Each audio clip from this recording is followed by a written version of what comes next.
Hi everyone, welcome back to a new episode of How to Login. Today in this video I'm gonna show you how you can log out of your Befrost application. Keep watching the video till the end.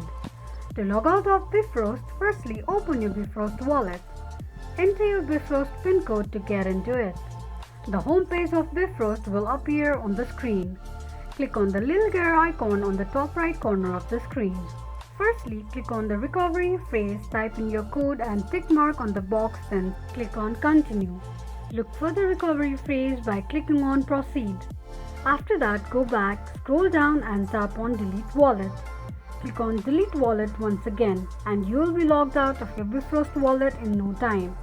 You can log into your account by entering the recovery phrase once again.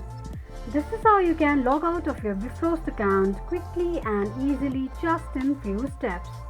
If you have any thoughts or queries, let us know in the comment section. Don't forget to subscribe to our channel. Also press the notification bell icon so that YouTube will notify you whenever we post a new video. I hope this video was helpful to you. Thank you so much for watching.